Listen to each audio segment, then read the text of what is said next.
ओम स्थापकाय च धर्मस्य सर्वधर्मस्वरूपिणे अवतार वरिष्ठाय रामकृष्णाय ते नमः। जय ठाकुर, जय मां। प्रहलाद चरित्र का अभिनय दर्शन समाधि में। श्री रामकृष्ण देव आज स्टार थिएटर में प्रहलाद चरित्र का अभिनय देखने आए हैं।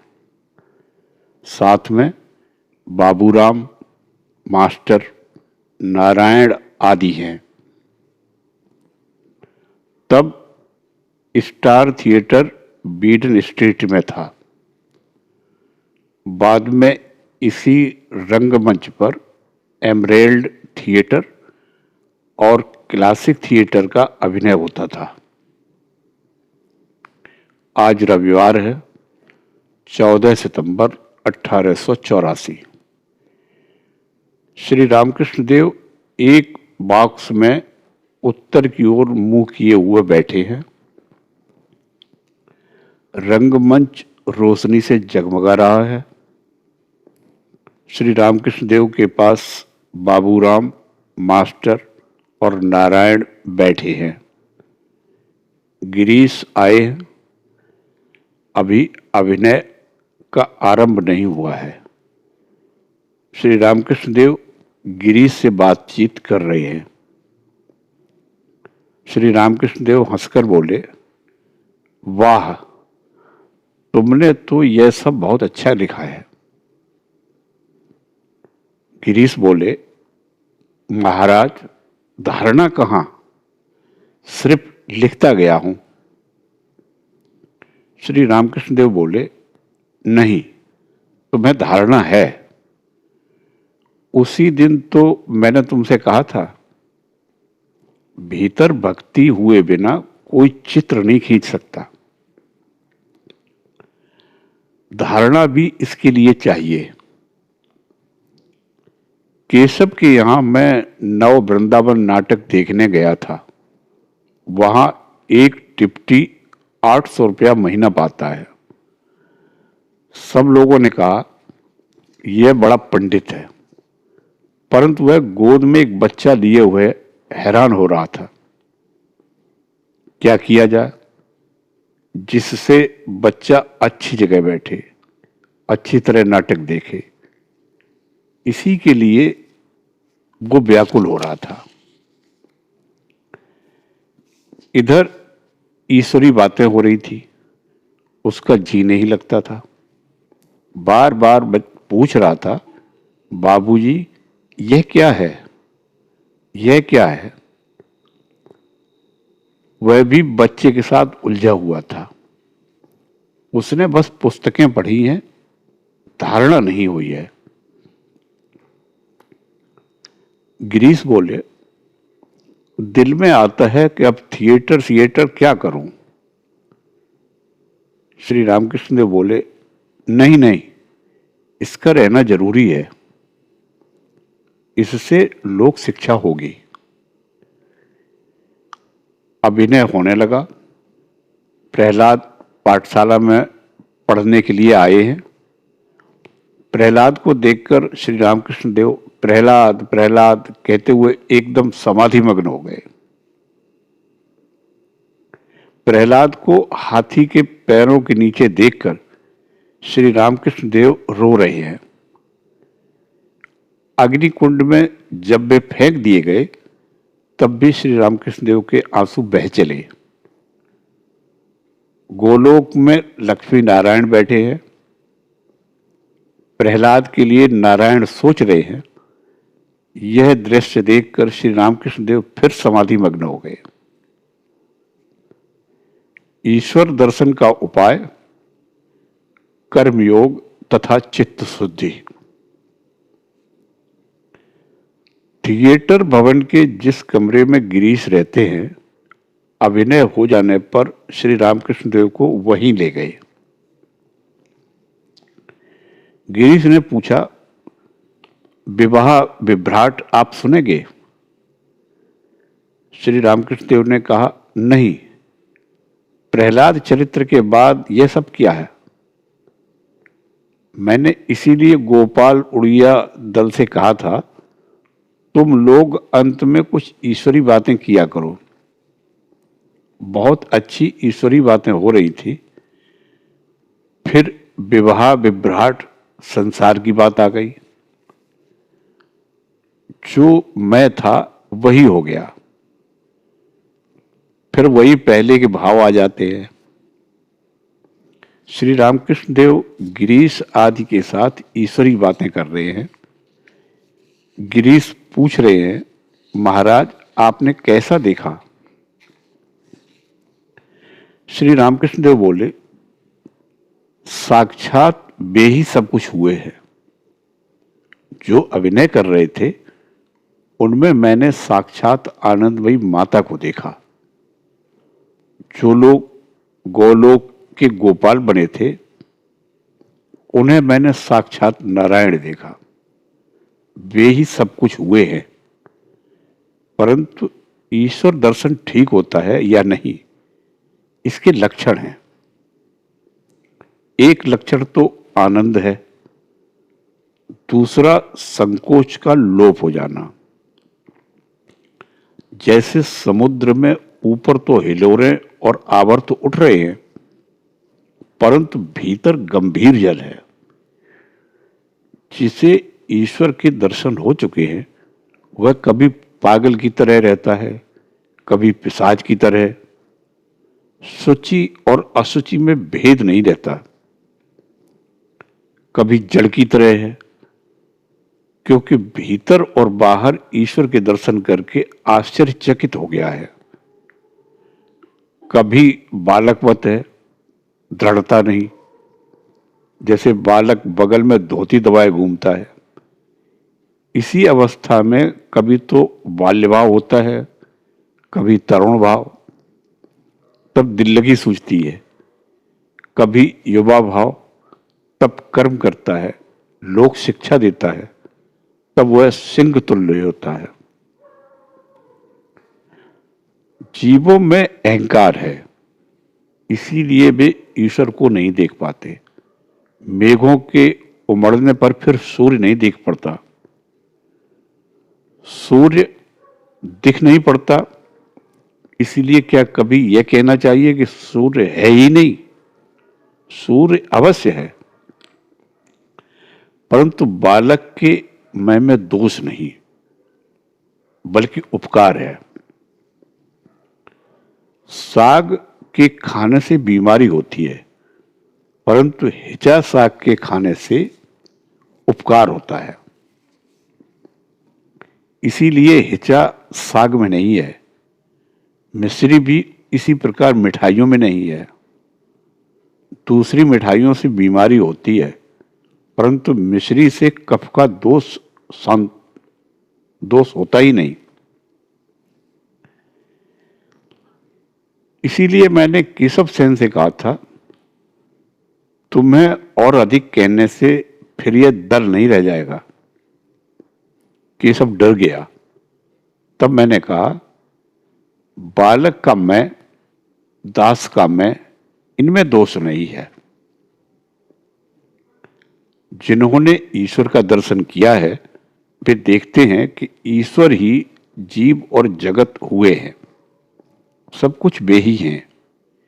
इन्हें ही उत्तम भक्त कहते हैं। गिरीश हंसते हुए बोले, सब कुछ तो वे ही हैं, परंतु जरा सा मैं रह जाता है, इसमें कोई दोष नहीं है। श्री रामकृष्ण देव हंसकर बोले, हां, इससे हानि नहीं है। वह मैं केवल संभोग के लिए है। मैं अलग और तुम अलग जब होता है तभी संभोग हो पाता है, सेव्य सेवक के भाव से। और मध्यम दर्जे के भी भक्त हैं। वे देखते हैं ईश्वर सब भूतों में अंतर्यामी रूप से विराजमान है। अधम दर्जे के भक्त कहते हैं वे हैं, अर्थात आकाश के उस पार। सब हंसने लगे। गोलोक के गोपालों को देखकर मुझे यह ज्ञात हुआ कि वे ही सब कुछ हुए हैं। जिन्होंने ईश्वर को देखा है वे स्पष्ट देखते हैं कि ईश्वर ही करता है, वे ही सब कुछ कर रहे हैं। गिरीश बोले, महाराज, मैंने ठीक समझा है कि वे ही सब कुछ कर रहे हैं।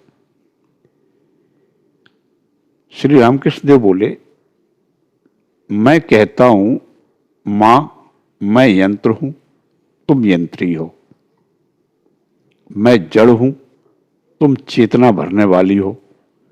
तुम जैसा कराती हो मैं वैसा ही करता हूं, जैसा कहलाती हो वैसा ही कहता हूं।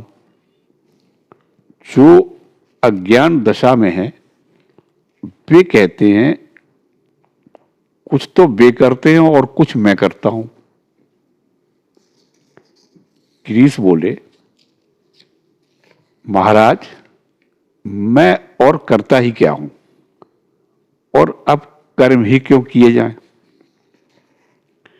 श्री रामकृष्ण देव बोले, नहीं जी, कर्म करना अच्छा है। जमीन जुती हुई हो तो उसमें जो कुछ बोओगे वही होगा, परंतु इतना है कि कर्म निष्काम भाव से करना चाहिए। परमहंस दो तरह के हैं, एक ज्ञानी परमहंस और प्रेमी परमहंस। जो ज्ञानी है उन्हें अपने काम से काम, जो प्रेमी है जैसे सुखदेव आदि, वे ईश्वर को प्राप्त करके फिर लोक शिक्षा देते हैं। कोई अपने आप ही आम खाकर मुंह पोंछ डालता है और कोई 5 आदमियों को खिलाता है। कोई कुआं खोदते समय टोकरी और कुदार अपने घर उठा ले आते हैं। कोई कुआं खुद खोद जाने पर टोकरी और कुदार उसी में डाल देते हैं। कोई दूसरों के लिए रख देते हैं ताकि पड़ोसियों के यहां भी काम आ जाए। सुखदेव आदि ने दूसरों के लिए टोकरी और कुदार रख दी। गिरीश से बोले, तुम भी दूसरों के लिए रखना। गिरीश बोले, तो आप आशीर्वाद दीजिए। श्री रामकृष्ण देव बोले,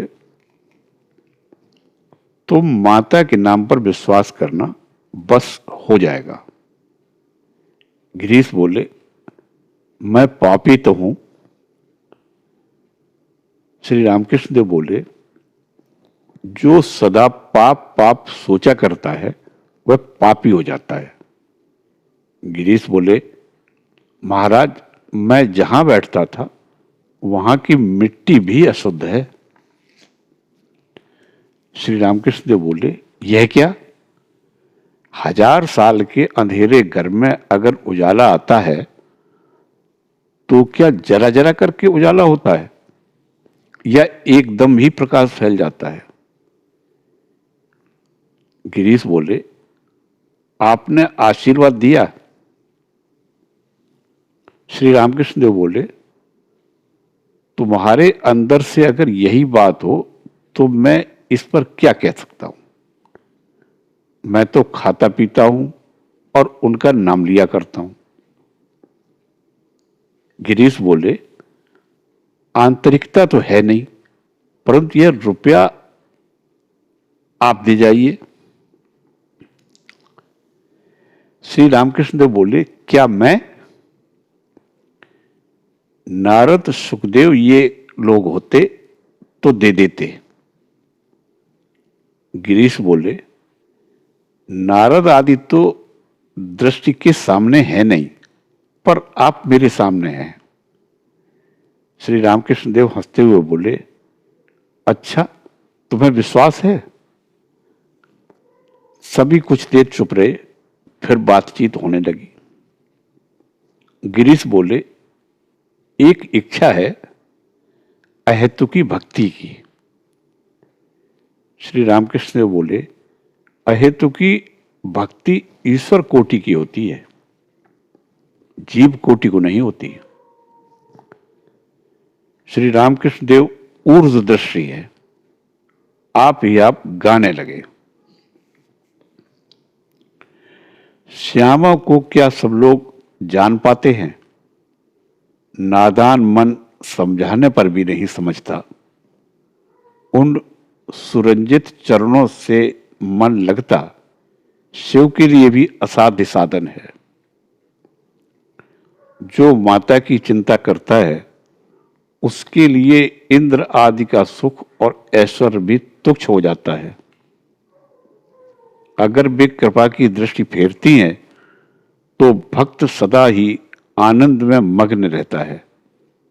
योगींद्र, मुनींद्र और इंद्र उनके श्री चरणों का ध्यान करके भी उन्हें नहीं पाते। निर्गुण में रहकर भी कमलाकांत उन चरणों की चाह रखता है।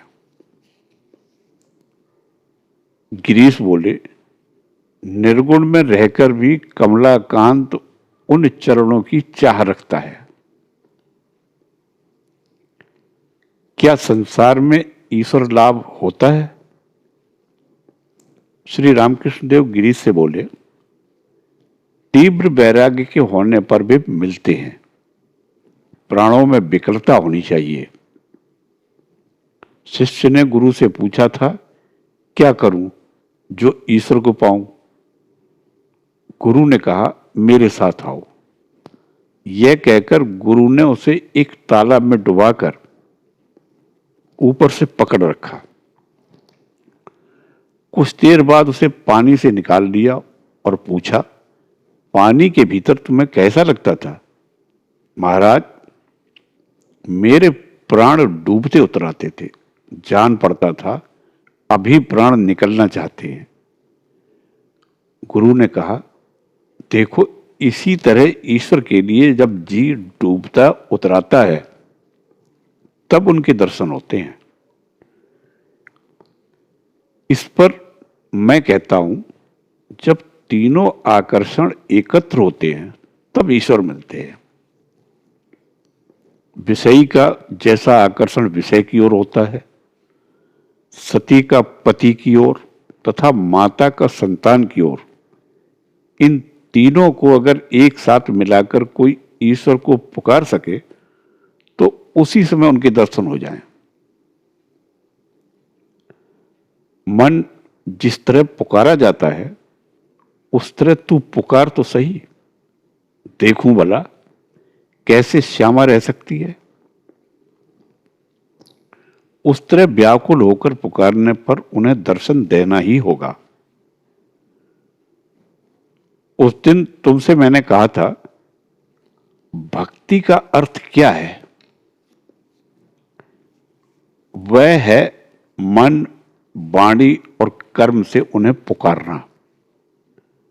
कर्म अर्थात हाथों से उनकी पूजा और सेवा करना, पैरों से उनके स्थानों तक जाना, कानों से भगवान और उनके नाम, गुणों और भजनों को सुनना, आंखों से उनकी मूर्ति के दर्शन करना, मन अर्थात सदा उनका ध्यान, उनकी चिंता करना तथा उनकी लीलाओं का स्मरण करना, वाणी अर्थात उनकी स्तुतियां पढ़ना, उनके भजन गाना।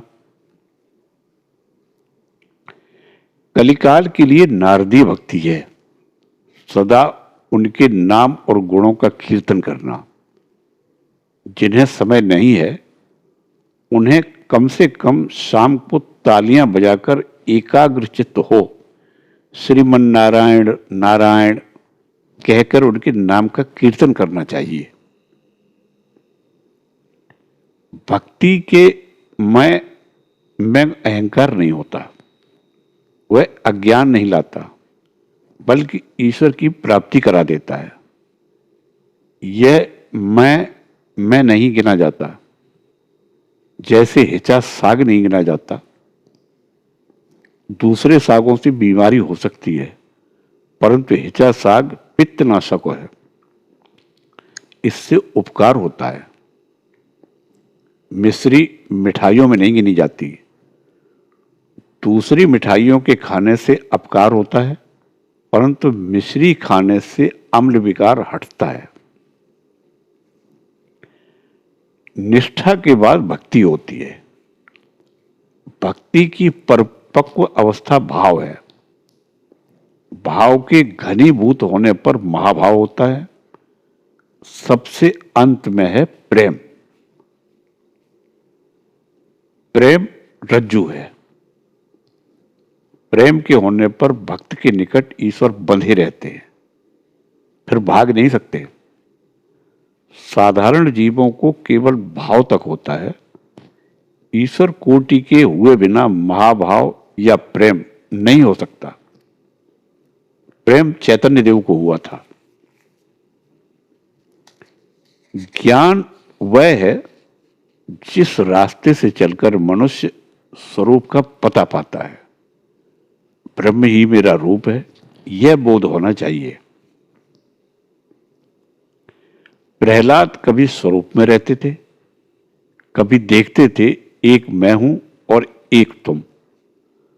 तब वे भक्ति भाव में रहते थे। हनुमान ने कहा था, राम कभी देखता हूं तुम पूर्ण हो, मैं अंश हूं। कभी देखता हूं तुम प्रभु हो, मैं दास हूं।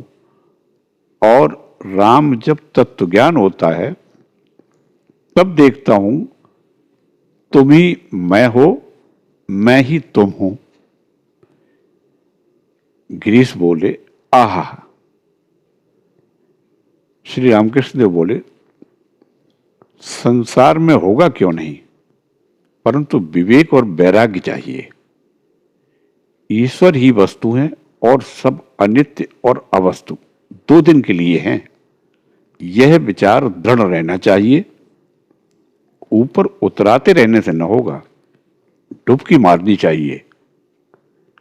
एक बात और, काम आदि घड़ियालों का भय है।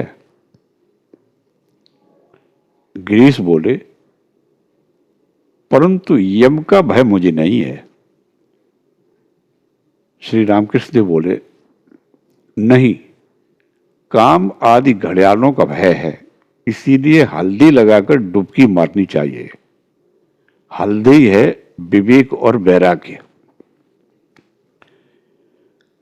ईश्वर में किसी किसी को ज्ञान होता है, संसार में किसी किसी को ज्ञान होता है। इस पर 2 तरह के योगियों की बात कही गई है, गुप्त योगी और व्यक्त योगी। जिन लोगों ने संसार का त्याग कर दिया है वे व्यक्त योगी हैं, उन्हें सब लोग पहचानते हैं। गुप्त योगी व्यक्त नहीं होता। जैसे नौकरानी सब काम तो करती है, परंतु मन अपने देश में बाल बच्चों पर लगाई रहती है। और जैसा मैंने तुमसे कहा, व्यभिचारिणी औरत घर का कुल काम तो बड़े उत्साह से करती है, परंतु मन से वह सदा अपने यार की याद करती रहती है। विवेक और वैराग्य का होना बड़ा मुश्किल है। मैं करता हूं और ये सब चीजें मेरी हैं, यह भाव बड़ी जल्दी दूर नहीं होता। एक डिप्टी को मैंने देखा, 800 रुपया महीना पाता है। ईश्वरी बातें हो रही थी, उधर उसका जरा भी मन नहीं लगा। एक लड़का साथ ले आया था, उसे कभी यहां बैठा था, कभी वहां। मैं एक आदमी को जानता हूं, उसका नाम न लूंगा, खूब जप करता था, परंतु 10,000 रुपए के लिए उसने झूठी गवाही दी थी। इसीलिए कहा कि विवेक और वैराग्य के होने पर संसार में भी ईश्वर प्राप्ति होती है। गिरीश बोले, इस पापी के लिए क्या होगा? श्री रामकृष्ण देव ऊर्ध्व दृष्टि हो गाने लगे, ए जीवो, उस नरकांतकारी श्रीकांत का चिंतन करो। इस तरह कृतांत के भय का अंत हो जाएगा। उनका स्मरण करने पर भाव भावना दूर हो जाती है। उस त्रिभंग के एक ही भ्रूभंग से मनुष्य इस घोर तरंग को पार कर जाता है। सोचो तो, जिस तत्व की प्राप्ति के लिए तुम इस मर्त्यलोक में आए, पर यहां आकर चित्त में बुरी वृत्तियां भरना शुरू कर दिया, यह तुम्हें कदापि उचित नहीं। इस तरह तुम अपने को डुबा दोगे। इसलिए उस नित्य पद की चिंता करके अपने इस चित्त का प्रायश्चित करो। श्री रामकृष्ण देव गिरीश से बोले, उस त्रिभंग के एक ही भ्रूभंग से मनुष्य इस घोर तरंग को पार कर जाता है। महामाया के द्वार छोड़ने पर उनके दर्शन होते हैं। महामाया की दया चाहिए, इसीलिए शक्ति की उपासना की जाती है। देखो ना, पास ही भगवान हैं, फिर भी उन्हें जानने के लिए कोई उपाय नहीं है। बीच में महामाया है, इसलिए राम, सीता और लक्ष्मण जा रहे हैं। आगे राम है, बीच में सीता और पीछे लक्ष्मण। राम बस 2.5 हाथ के फासले पर हैं, फिर भी लक्ष्मण उन्हें नहीं देख पाते। उनकी उपासना करने के लिए एक भाव का आश्रय लिया जाता है। मेरे 3 भाव हैं, संतान भाव, दासी भाव और सखी भाव। दासी भाव और सखी भाव में मैं बहुत दिनों तक रहा। उस समय स्त्रियों की तरह गहने और कपड़े पहनता था। संतान भाव भी अच्छा है, वीर भाव अच्छा नहीं। मुंडे और मुंडियां, भैरव और भैरवियां, ये सब वीर भाव के उपासक हैं। अर्थात प्रकृति को स्त्री रूप में देखना और रमण के द्वारा उन्हें प्रसन्न करना, इस भाव में प्रायः पतन हुआ करता है। गिरीश बोले, मुझमें एक समय वही भाव आया था। श्री रामकृष्ण देव चिंतित हुए से गिरीश को देखने लगे। गिरीश बोले, इस भाव का कुछ अंश शेष है, अब उपाय क्या है, बतलाइए। श्री रामकृष्ण देव कुछ देर चिंता करके फिर बोले, उन्हें आम मुख्तियारी दे दो, उनकी जो इच्छा हो वे करें। सत्वगुण तथा ईश्वर लाभ। श्री रामकृष्ण देव भक्त बालकों की बात कर रहे हैं। श्री रामकृष्ण देव गिरीश से बोले, ध्यान करता हुआ मैं उनके सब लक्षण देख लेता हूं। घर संवारूंगा यह भाव उनमें नहीं है। स्त्री सुख की इच्छा नहीं है। जिनके स्त्री है भी, वे उसके साथ नहीं सोते। बात यह है कि रजोगुण के गए बिना, शुद्ध सत्व गुण के बिना आए ईश्वर पर मन स्थिर नहीं होता, उन पर प्यार नहीं होता, उन्हें मनुष्य पा नहीं सकता। गिरीश बोले, आपने मुझे आशीर्वाद दिया है। श्री रामकृष्ण देव बोले, कब? परंतु हां, यह कहा है कि आंतरिकता के होने पर सब हो जाएगा। बातचीत करते हुए श्री रामकृष्ण देव आनंदमयी कहकर समाधि लीन हो रहे हैं। बड़ी देर तक समाधि की अवस्था में रहे। जरा समाधि से उतरकर कह रहे हैं, ये सब कहां आ गए? मास्टर बाबूराम को बुला लाए। श्री रामकृष्ण देव बाबूराम और दूसरे भक्तों की ओर देखकर बोले, सच्चिदानंद ही अच्छा है और कारणानंद। इतना कहकर श्री रामकृष्ण देव गाने लगे। अब की बार मैंने अच्छा सोचा है। एक अच्छे सोचने वाले से मैंने सोचने का ढंग सीखा है। जिस देश में रात नहीं है, मुझे उसी देश का आदमी मिला है। दिन की तो बात ही न पूछो, संध्या को भी मैंने बंध्या बना डाला है। मेरी आंखें खुल गई हैं। अब क्या फिर मैं सो सकता हूं? मैं योग और याग में जाग रहा हूं। मां योग निद्रा, तुझे देकर नींद को ही मैंने सुला दिया है। सुहागा और गंधक को पीसकर मैंने बड़ा ही सुंदर रंग चढ़ाया है। आंखों की कूची बनाकर मैं मणि मंदिर को साफ कर लूंगा। राम प्रसाद कहते हैं, मुक्ति और मुक्ति दोनों को सिर पर रखे हुए और काली ही ब्रह्म है, यह मर्म समझकर धर्म और अधर्म को मैंने छोड़ दिया है। फिर उन्होंने दूसरा गाना गाया।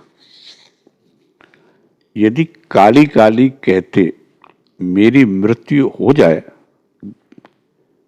तो गंगा, गया, काशी, कांची, प्रवास आदि क्षेत्रों में मैं क्यों जाऊं? फिर वे कहने लगे, मैंने मां से प्रार्थना करते हुए कहा था, मां मैं और कुछ नहीं चाहता, मुझे शुद्ध भक्ति दो। गिरीश का शांत भाव देखकर श्री रामकृष्ण देव को प्रसन्नता हुई है। वे कह रहे हैं, तुम्हारी यही अवस्था अच्छी है। सहज अवस्था ही उत्तम अवस्था है। श्री रामकृष्ण देव नाट्य भवन के मैनेजर के कमरे में बैठे हुए हैं। एक ने आकर पूछा, क्या आप विवाह विभ्राट देखेंगे? अब अभिनय हो रहा है। श्री रामकृष्ण देव ने गिरीश से कहा, यह तुमने क्या किया? पहले प्रहलाद चरित्र के बाद विवाह विभ्राट, पहले खीर देकर पीछे से कड़वी तरकारी। अभिनय समाप्त हो जाने पर गिरीश के आदेश से रंगमंच की अभिनेत्रियां श्री रामकृष्ण को प्रणाम करने के लिए आई। सबने भूमिष्ठ होकर प्रणाम किया। भक्तगण कोई खड़े हैं, कोई बैठे हैं, कोई कुछ देख रहे हैं। उन्हें देखकर आश्चर्य होने लगा। अभिनेत्रियों में कोई कोई श्री रामकृष्ण देव के पैरों पर हाथ रखकर प्रणाम कर रही हैं। पैरों पर हाथ रखते समय श्री रामकृष्ण देव कह रहे हैं, मां बस हो गया, मां बस रहने दो। बातों में करुणा सनी हुई है। उनके प्रणाम करके चले जाने पर श्री रामकृष्ण देव भक्तों से कह रहे हैं, सब वही है, एक एक अलग अलग रूप में। अब श्री रामकृष्ण देव गाड़ी पर चढ़े। गिरीश आदि भक्तों ने उनके साथ चलकर उन्हें गाड़ी पर चढ़ा दिया। गाड़ी पर चढ़ते ही श्री रामकृष्ण देव गंभीर समाधि में लीन हो गए। नारायण आदि भक्त भी गाड़ी में बैठे। गाड़ी दक्षिणेश्वर की ओर चल दी। जय ठाकुर, जय मां।